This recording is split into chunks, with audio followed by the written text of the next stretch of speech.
La intención en esta conferencia de prensa es presentar ante ustedes un conjunto de iniciativas que estaremos presentando ante el Pleno de la Asamblea Legislativa, concretamente para el tema de explotación sexual infantil en el Distrito Federal, que resulta un tema prioritario para la fracción del PAN aquí en esta Asamblea. Sabemos que es un gran problema social con el que contamos en el Distrito Federal y tenemos que encontrar la ruta jurídica adecuada, acompañada de políticas públicas viables para combatir este tema, que además incluye muchos otros que tienen que ver con la explotación sexual infantil, el turismo sexual, entre muchos otros puntos que estaremos presentando a lo largo de este periodo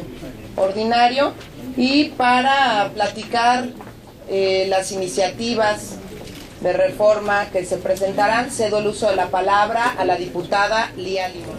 Quiero decir además que esta iniciativa en específico es una iniciativa que el diputado Agustín Castilla había trabajado en la legislatura y presentado en la legislatura pasada, y que, pues como varias otras importantes, se quedó en el tintero. Yo le hice algunos ajustes, pero pues con la intención de no plagiar trabajo ajeno, hago aquí el reconocimiento a un diputado que ha trabajado muchísimo en este tema y que incluso ya la presentó a nivel federal. Y ahorita espero que él pueda comentar un poco.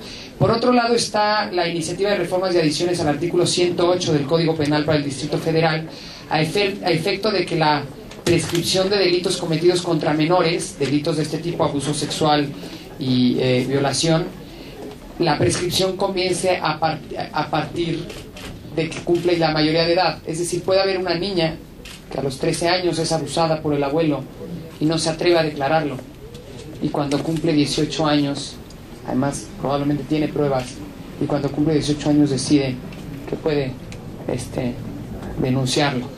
Y por otro lado hay otras dos reformas al artículo 187 y 188 que en lo relativo a la pornografía infantil, a efecto de que por un lado se aumente las penas de 7 a 12 años de prisión al que almacene, compre o arriende material que contenga pornografía infantil sin fines de comercialización o distribución, para que los que lo cometan no obtengan la libertad bajo fianza, es decir, que se convierta en un delito grave.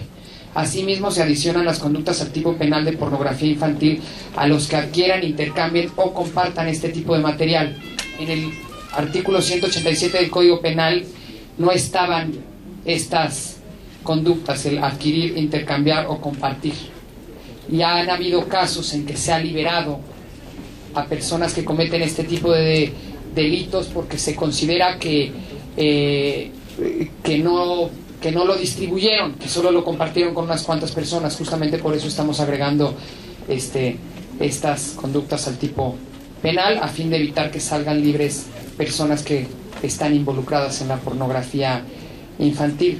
Y decirles que los datos que tenemos hasta el día de hoy en materia de prostitución, en materia de declaraciones sobre abusos sexuales, pues son muy pocos, es decir, menos de 1000 casos de abuso sexual y aproximadamente 300 casos de violación han sido denunciados en el 2009 en el Distrito Federal. No tenemos el dato del número de consignaciones porque la Fiscalía Especial para Delitos Sexuales pues no tiene esta información de cuántos consignan y cuántos son sentenciados, lo cual me parece preocupante, pero me parece que el que haya un procedimiento adecuado permitiría un mucho mayor alcance de la justicia y por lo tanto fomentar las denuncias. Estaremos trabajando en este tema tanto en la Cámara de Diputados como en la Asamblea Legislativa. Me parece que el tema de prostitución infantil y abuso sexual son temas que no se pueden dejar de lado.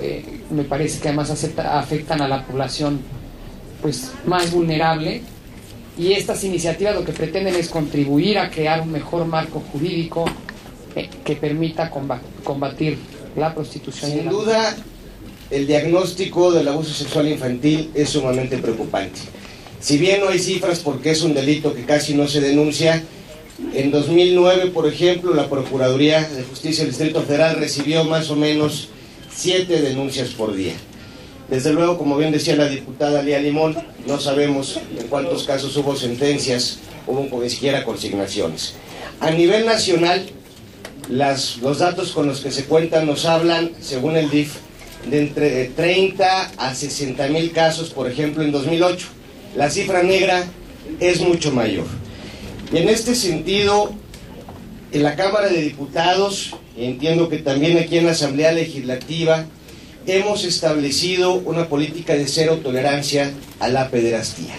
Sin duda, los casos emblemáticos de todos conocidos no son más que una muestra de lo que sucede día a día. Más del 90% de los casos de abuso sexual infantil se dan en el entorno familiar y por tanto debemos atacarlos desde todos los flancos. Desde la prevención, por supuesto, que celebro que después de una larga lucha y con un retraso de más de un año, finalmente el gobierno del Distrito Federal, el jefe de gobierno instaló la Comisión Intersecretarial para la Prevención del Abuso, la Explotación Sexual, el Comercial Infantil y la Trata, el día de ayer.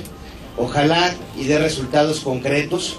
Sin duda, esta es una muestra, por ejemplo, de que este tema no debe tener colores partidistas. Esta comisión se crea a partir del mandato de una ley que fue impulsada por diversos grupos parlamentarios en la legislatura pasada y que generó consensos, como esta iniciativa que presenta la diputada Lía Limón, el Grupo Parlamentario de Acción Nacional, y que fue presentada en la Cámara de Diputados, y debo decir que logró la adhesión de 58 diputados de todos los partidos políticos en la Cámara, a pesar del ambiente de polarización. Estos temas no admiten dilación, son temas que en nuestro país y en el mundo han ido creciendo, y les doy nada más un ejemplo. En Holanda, en la ciudad de Leiden, hay un partido holandés que promueve la relación sexual con menores. El 27 de junio se celebra el Día Mundial del Amor por los Muchachos, en donde se prenden luces azules, se realizan conciertos con niños y reuniones con niños. La pederastía está tratando de avanzar y en ese sentido debemos responder con mensajes muy claros, insisto, de prevención, de persecución a los pederastas, no importando si son políticos, si son empresarios, si son familiares de los menores o ministros de algún culto religioso, pero desde luego también debemos privilegiar la atención a la víctima. No es posible que los menores que son víctimas de algún delito sexual luego vuelvan a ser víctimas de las propias instituciones. No es posible que tengan que confrontarse con el posible agresor, que en ocasiones es el abuelo o el tío o el maestro, en fin. No es posible que les hagan repetir la historia 1 y 10 veces, reviviendo lo que les sucedió, que la exploración médica no lo haga personal especializado en menores. Se requiere capacitar a ministerios públicos y a jueces. En fin, es un tema que debemos impulsar con toda energía, que no admite diferencias y que desde luego debemos sacar de la arena de los conflictos políticos. Yo celebro desde luego el trabajo realizado por la diputada Lía Limón, por el Grupo Parlamentario de Acción Nacional y por diputados de otros grupos parlamentarios como la diputada Leida Laves. En esto debemos hacer una alianza muy clara y ojalá y pronto podamos ver que esta muy buena iniciativa se esté dictaminando.